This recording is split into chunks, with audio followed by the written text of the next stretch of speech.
अस्सलामुअलैकुम जुमिन परदेसी आपके लिए खुदा और मोहब्बत का रिव्यू लेके I just finished watching it and था आज लास्ट एपिसोड थी उसकी एक्सपेक्टेड यही था एंड के दोनों मर जाएंगे एंड में यही था let's crack it down play को एक्टिंग सबसे hats off to everybody acting was beautiful जो जो उनको रोल दिया गया था जैसे जैसे उनको उनका जो था रोल उन्होंने जो करना था वो उन्होंने ब्यूटीफुली किया है बहुत अच्छा किया है इकरा अजीज फरहाद खान उस्मान पीरजादा हर हर एक्टर ने अपना रोल जो है extremely perfect to the T उन्होंने किया है बहुत अच्छा था लेकिन अच्छा इसमें ना आपको दो तीन बातें अगर आपने देखी अगर आप फिल्में वगैरह देखते हैं तो आपको पता होगा रोमियो जूलियट का एस्पेक्ट था जो नजर आया एक इंडियन फिल्म थी प्रेम रोग वो उसका था जैसे वो उसका बाप कहता है कि तुम इसको ले जाओ उसमें भी ये थे कि वो अमीर लोग होते हैं और वो उसको कहता है ठीक है तुम इसको अंधेरे में ले जाओ और हम ये कहेंगे कि जी भाग गई है एंड ऑल दैट और जो दूसरा देवदास अगर आपने फिल्म देखी हो शाहरुख खान की जो फिल्म उन्होंने बनाई थी पहले दिलीप कुमार की भी बनी थी स्टोरी है बहुत उसमें भी यही था कि वो एंड वाला जो सीन जैसे वो लेटा हुआ है फरहाद जैसे फिरोज खान जैसे लेटा होता है और वैसे करके देख रहा है बिल्कुल देवदास का वो जहाँ पे वो देवा करके आती है वो वाला सीन था अच्छा फिल्मी ड्रामा था आई मीन ड्रामा ऑब्वियसली इतने लोगों ने लाइक किया इतने मिलियंस इस पे लाइक्स आए हैं तो आप लोगों को पसंद ही आया है तो लाइक्स आ रहे हैं मुझे हैरत है आप लोगों की पसंद पे लेकिन कोई बात नहीं हर इंसान की अपनी पसंद होती है as a drama it was beautiful मैं कुछ गलत नहीं कह सकती एक्टर्स की एक्टिंग के लिए मुझे जिस चीज पे थोड़ी सी अचंभा है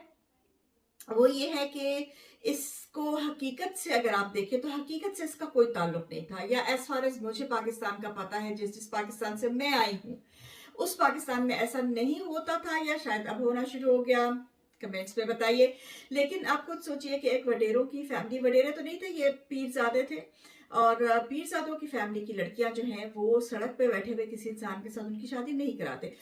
क्रैकिंग इट डाउन एक लड़की की शादी होती है और उसका मियाँ मर जाता है और वो फिर भी अपने ससुराल में रह के अपनी इद्दत पूरी करती है अपनी सास की इतनी खिदमत करती है कि सास को उससे प्यार हो जाता है और फिर सास उसका रिश्ता अपने बड़े बेटे के लिए मांग लेती है और इससे पहले कि रिश्ता मांगे या कुछ हो उनको पता चलता है कि इसका अफेयर है अनगिवलिश सुपोजिटली अफेयर है हालांकि उसका बेचारी का अफेयर नहीं होता है वो लड़का इसके पीछे पड़ा होता है विच इज अनदर स्टोरी मैं पिछले अपने रिव्यूज में बोल चुकी हूँ वो आप जाके देख लीजिएगा और वो फिर उसमें वो जो सास है वो इतना ज्यादा करके मतलब emotions were running real high but they were all the wrong emotions they were all wrong they were going high wire but गलत wire वाली बात थी तो समझ नहीं आ रही थी कि क्यों इमोशंस और कहाँ इमोशंस और किस लिए इमोशंस तो मुझे तो ये इस बात की समझ नहीं है कि कैसे हो सकता है कि एक औरत सास एक जो है वो अपनी बहू का या एक्स बहू का रिश्ता जो है वो एक ऐसे देखिए ना अगर आप सेंस से देखें तो वो तो लड़का अगर हीरो ना होके अगर उसको नॉर्मल उसे देखा जाए तो वो तो एक मजार में बैठा हुआ एक मजावर कहते हैं ना मजावर है उसमें क्या ऐसी खास बात है पीछे खानदान भी उसका बेचारे का ठंडा ही था और खानदान को वैसे ही छोड़ के बैठा हुआ है तो क्यों आप अपनी बेटी की शादी से वो आप क्या एक्सपेक्ट करते हैं कि वो आपकी बेटी को क्या क्या दे सकता है या क्या कर सकता है या फिर इसमें ये दिखाने की नाकाम कोशिश की गई है कि देवर लाइक टू सोल्स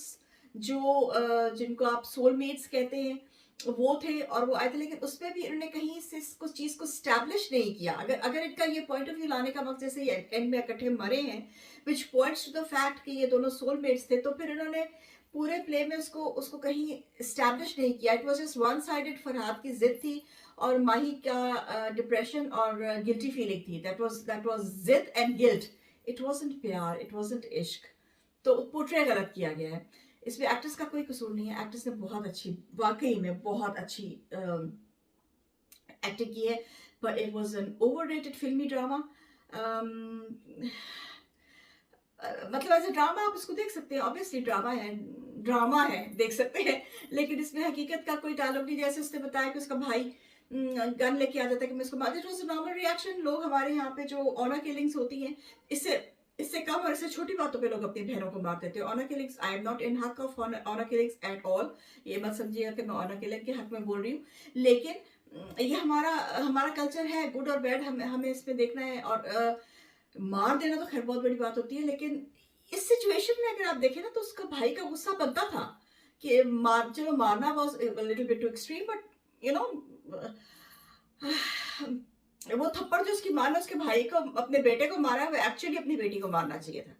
या फिर हाथ को मारना चाहिए था। मतलब विलन बना दिया उस लड़के को। वो एक्चुअली सही कह रहा था कि मैं पीरज़ादा हूँ और मैं अपनी बहन को किसी सड़क पे खड़े हुए, मतलब लॉजिकली आप सोचे ना, किसी सड़क पे खड़े हुए मुजावर से मैं उसकी शादी कैसे करा दूँ, जिसके ना खानदान का पता है ना जिसके आगे पीछे का कुछ पता है। तो मतलब हकीकत से इस ड्रामे का कोई ताल्लुक नहीं है। अदरवाइज ड्रामा बड़ा अच्छा था।